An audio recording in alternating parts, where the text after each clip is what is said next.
2024년도 종려 주일입니다. 오늘은 마태복음 16장 21절, 25절 말씀을 통해서 십자가를 지고 나를 따르라 는 제목으로 말씀을 나눕니다. 십자가를 지고 나를 따르라. 쉘 실버스타인이 지은 아낌없이 주는 나무라는 아주 짧은 소설이 있습니다. 여러분 혹시 읽어보셨는지 모르겠습니다. 짧지만 굉장히 의미 있는 소설이죠. 옛날에 한 언덕에 사과나무가 한 그루 서 있었습니다. 그 나무에게는 사랑하는 소년이 있었습니다. 매일같이 그 소년은 나무에게로 와서 나뭇가지에 매달려서 그네도 뛰고 때로는 숨바꼭질도 하고 또 사과잎을 따가지고 왕관을 써서 만들고 놀았습니다. 그러다 피곤해지면 나무 그늘에 누워서 단잠을 자기도 했습니다. 그런 소년을 나무도 너무 사랑했습니다. 그래서 그 소년이 오면은 늘 행복하고 즐거웠다고 그랬죠. 시간이 흘러서 소년이 점점 나이가 들어서 청년이 됐습니다. 그러면서 나무도 홀로 있는 시간이 많아졌습니다. 그러던 어느 날 소년이 나무를 찾아가서 말했습니다. 나무야, 난 이제 너에게 올라가서 놀기에는 다 커버렸어. 나는 너랑 노는 것보다는 돈이 필요해. 나에게 혹시 돈을 좀 줄 수 있니? 그 말을 들은 나무는 소년에게 자신의 사과 열매를 다 내주었습니다. 소년은 그 사과 열매를 가지고 팔아서 결혼도 하고 행복하게 가정을 꾸미며 살았습니다. 나무는 자기 몸에서 사과들이 다 떨어져 나갔지만 그래도 자기를 사랑하는 그 소년이 있다는 것만으로도 기쁘고 행복했습니다. 그렇게 또 세월이 흘렀습니다. 이제 그 소년이 장년이 돼가지고 돌아왔습니다. 나무야, 난 이제 아내와 아이들을 위해서 집이 필요해. 그 말에 나무는 자기 몸의 굵은 가지들을 다 잘라내 주었습니다. 그래도 나무는 행복했습니다. 또 세월이 흘렀습니다. 이제 중년이 된 소년이 나무를 찾아와 말합니다. 나무야, 난 내 꿈을 펼치기 위해서 내 마지막 인생을 좀 불사르고 싶어. 나는 배가 필요해. 멀리 바다에 나갈 배가 필요해. 나무는 소년에게 기꺼이 자기 몸뚱아리를 댕강 잘라가지고 내어주었습니다. 소년은 나무의 몸통으로 만들어진 배를 가지고 먼 곳으로 떠났습니다. 그렇게 또 세월이 흘렀습니다.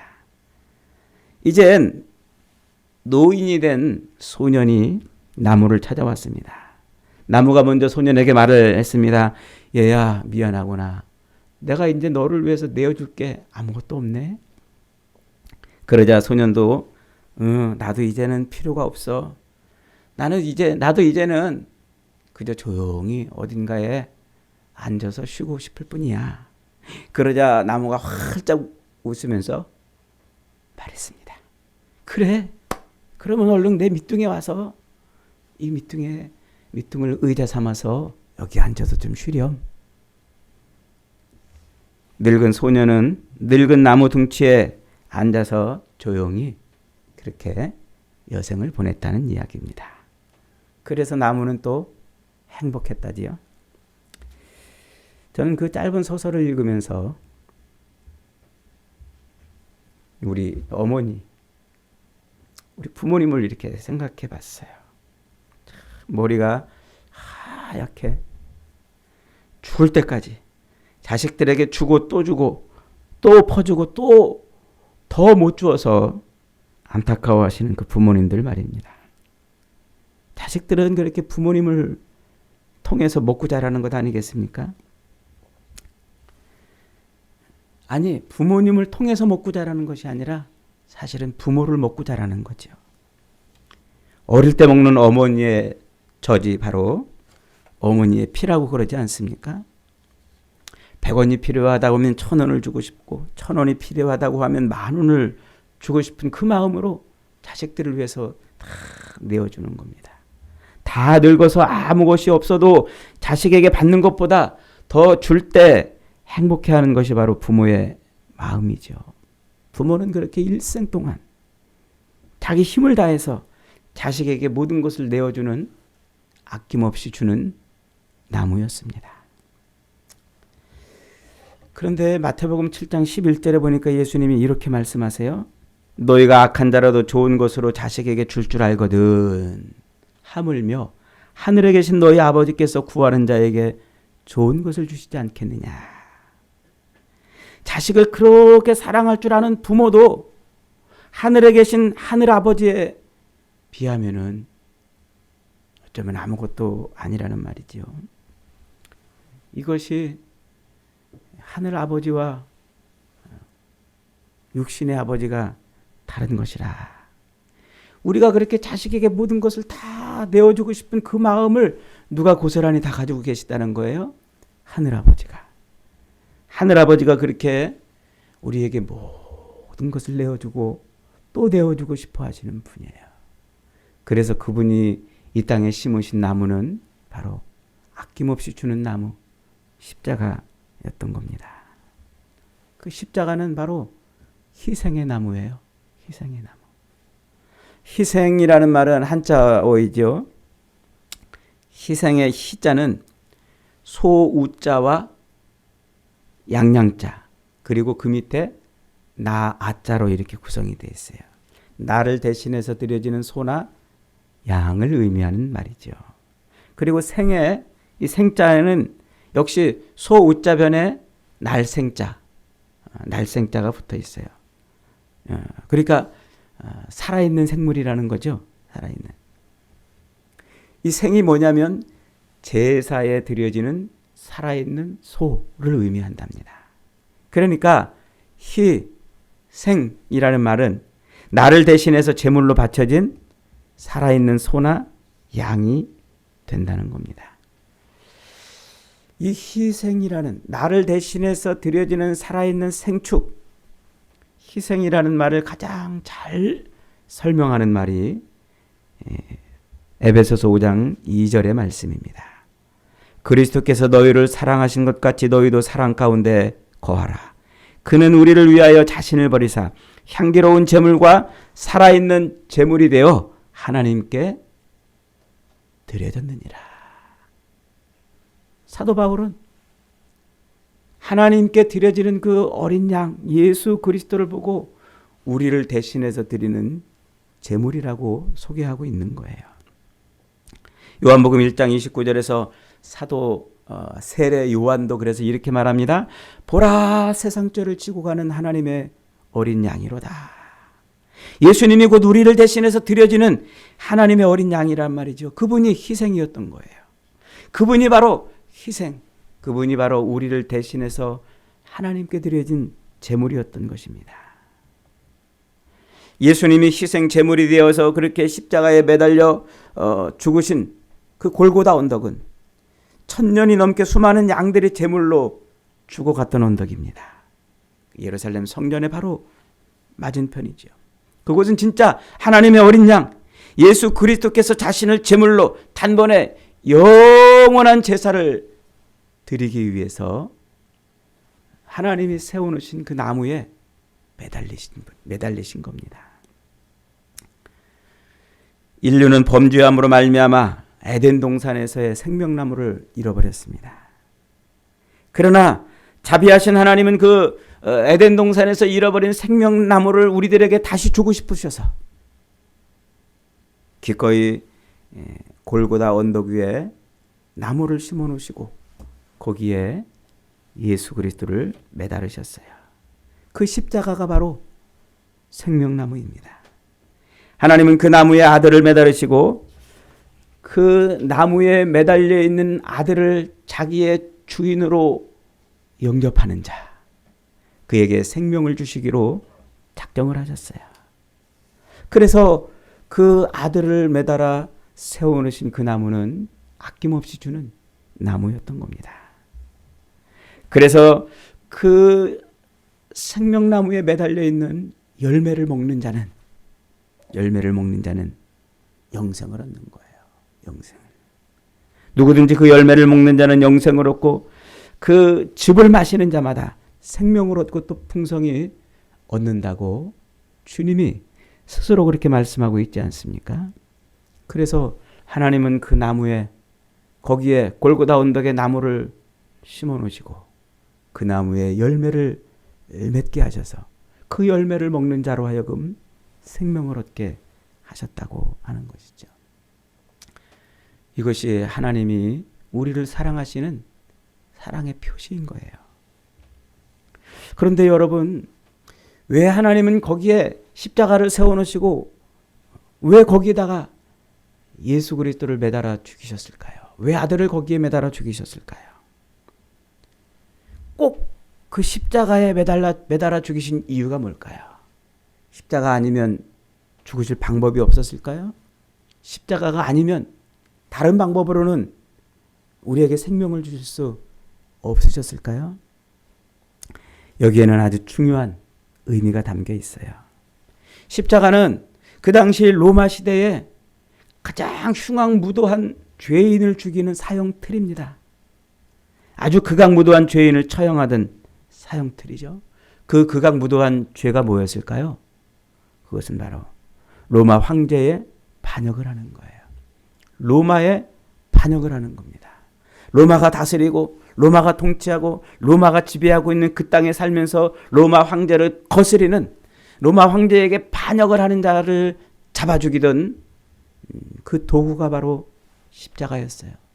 그래서 로마군은 로마 황제의 그 통치에 반역하는 자들을 잡아가지고 십자가를 세우고 거기다 매달아서 효시를 해놨어요. 지나가는 사람이 쳐다보는 거예요. 거기에 매달려가지고 고통스럽게 죽어가고 있는 그 사람을 보면서 야, 반역을 하면 저렇게 죽는구나. 반역을 하고 반란을 일으키면 저런 고통을 당하는구나. 그렇게 하기 위해서 쓴 도구가 바로 십자가라는 것이죠.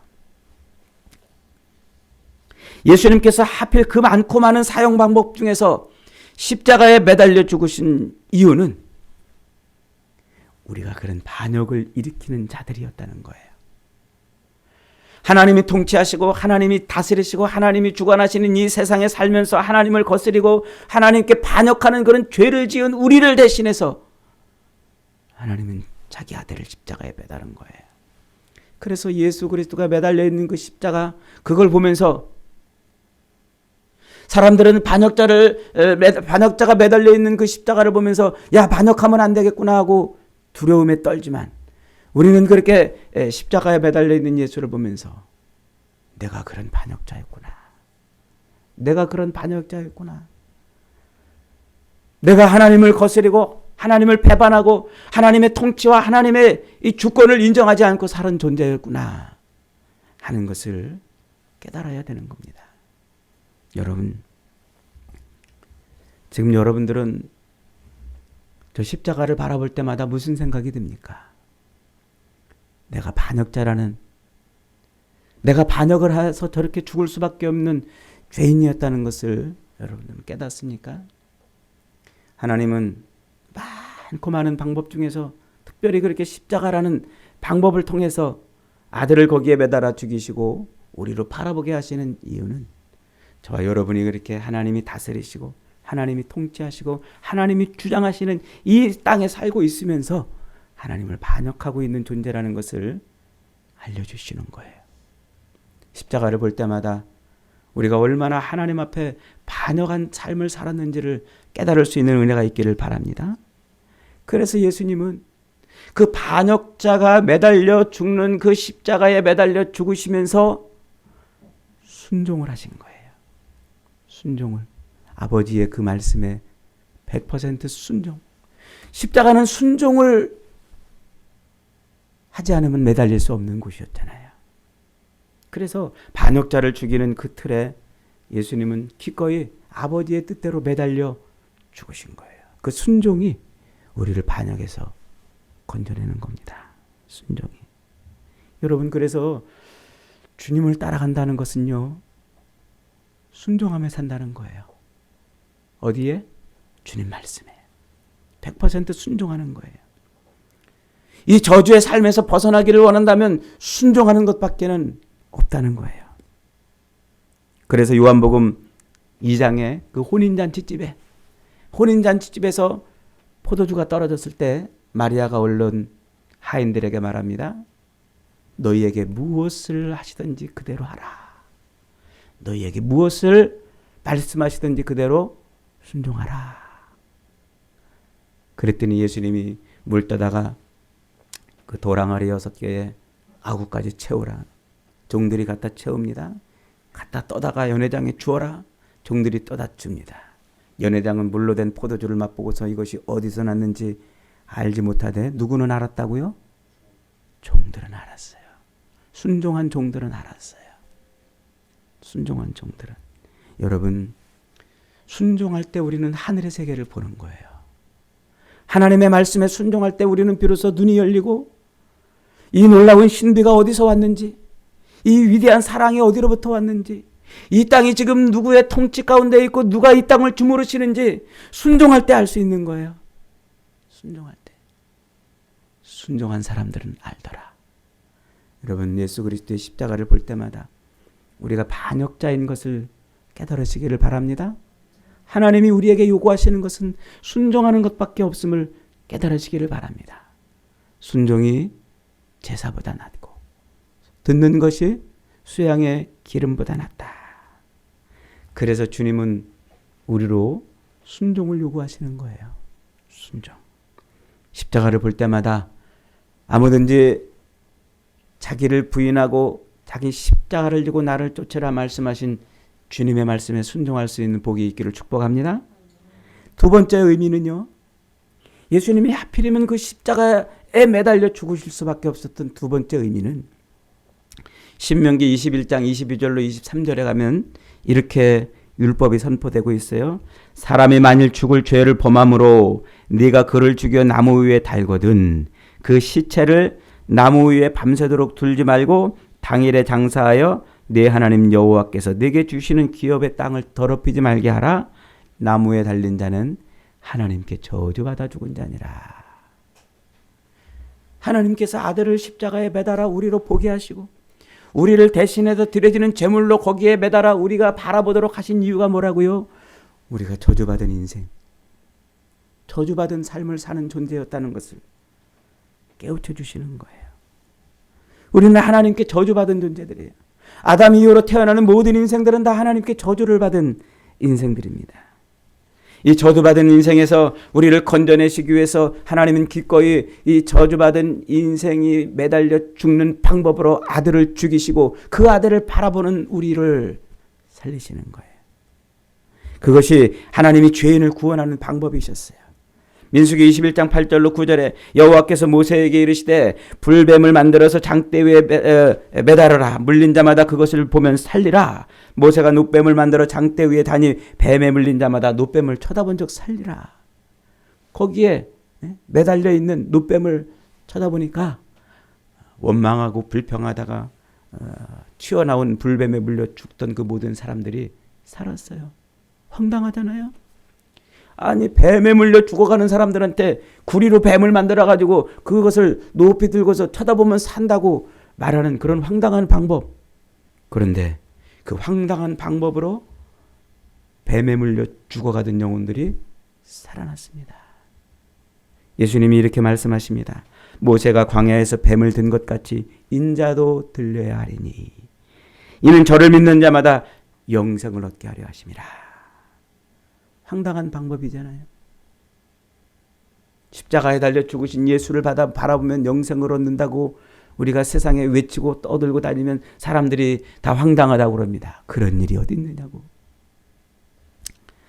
여러분, 저주에 빠져있는 우리를 구원하시기 위해서 하나님은 그렇게 황당한 방법으로 아들을 십자가에 매달아 주신 줄 믿습니다.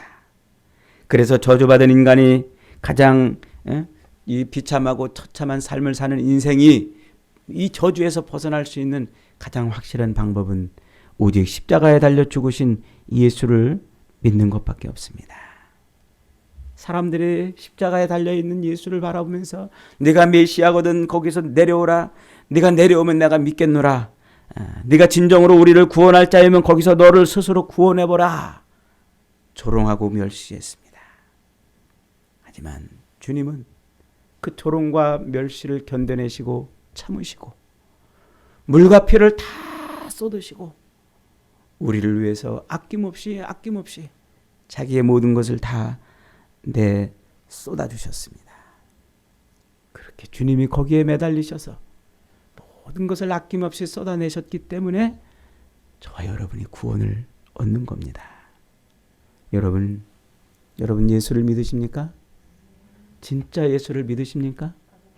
우리가 예수를 믿는다는 것은 우리가 예수를 왜 믿습니까? 벗어나기 위해서 믿는 것이죠. 사망과 저주와 진노가 충만한 이 인생을 벗어나기 위해서 믿는 것 아닙니까? 참 자유와 생명이 다스리는 하나님의 통치가 있는 그 땅으로 들어가기 위해서 믿는 것 아닙니까? 저것을 죽이지 않으면 내가 죽는다 해서 서로 죽이려고 눈을 부라리면서 정글 같은 삶을 사는 이 땅에서, 이 저주의 삶에서 벗어나기 위해서 내가 죽어 너를 살리신 그 십자가의 위대하신 삶을 살았던 주님을 따라가는 것입니다. 오늘 주님이 이렇게 말씀하십니다. 이에 예수께서 제자들에게 이르시되 누구든지 나를 따라오려거든 자기를 부인하고 자기 십자가를 지고 나를 따를 것이니라. 여러분 예수를 왜 믿습니까? 오늘날 많은 사람들이 예수를 믿는 이유는 이방인들이 자기 신 앞에 나가서 피나이다 평안한 삶, 부유한 삶, 행복한 삶을 비는 것처럼 그렇게 많은 사람들이 예수 앞에 나와서 빌고 있어요. 주님은 우리에게 뭐라고 말씀하십니까? 자기를 부인하고 자기 십자가를 지고 나를 쫓으라는 거예요. 반역의 삶에서 돌아서라는 거예요. 하나님을 거절하고 하나님을 거부하고 늘 반역하며 자기 뜻대로 하나님께 순종하며 사는 삶이 아니라 자기 뜻대로 자기 욕망대로 자기 비전대로 자기 삶을 이루려고 몸부림쳤던 삶에서 어떻게 하라고요? 돌아서라. 여러분 세상이 내 마음대로 잘 안 돼요. 내 마음대로. 우리 교회에서 드디어 첫 생명이 출산했어요. 우리 영아자매가 엊그저께 드디어 복풍이를 낳았습니다.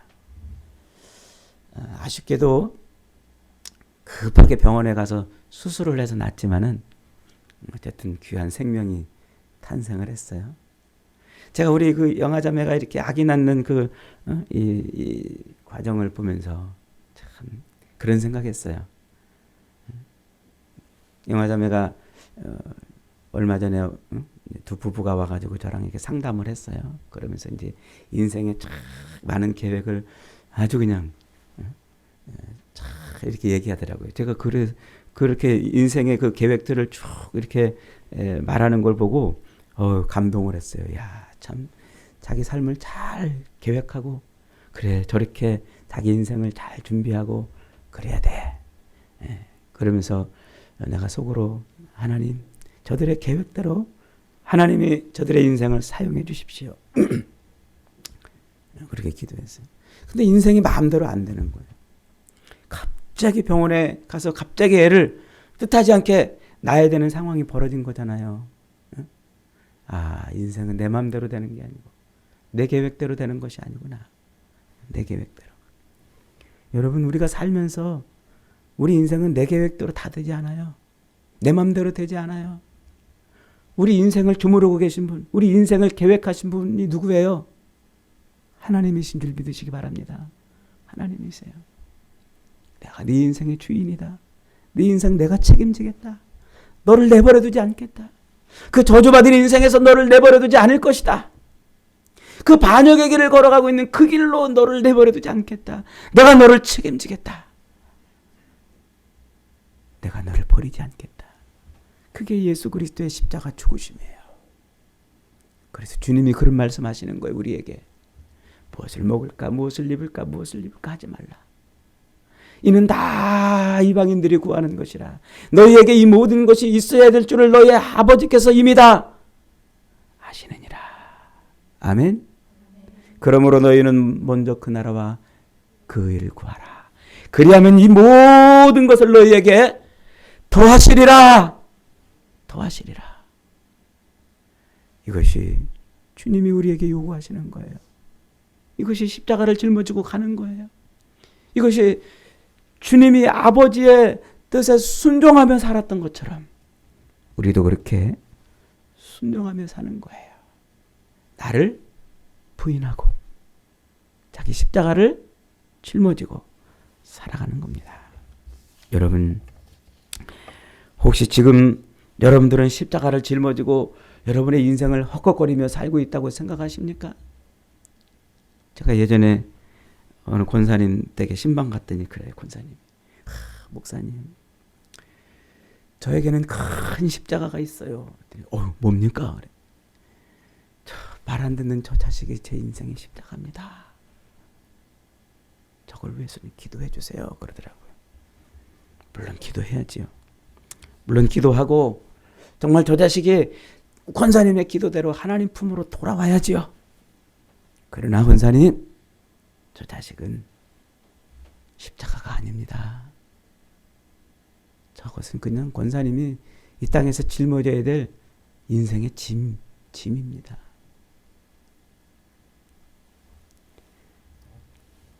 또 어떤 권사님 댁에 갔더니 그래요.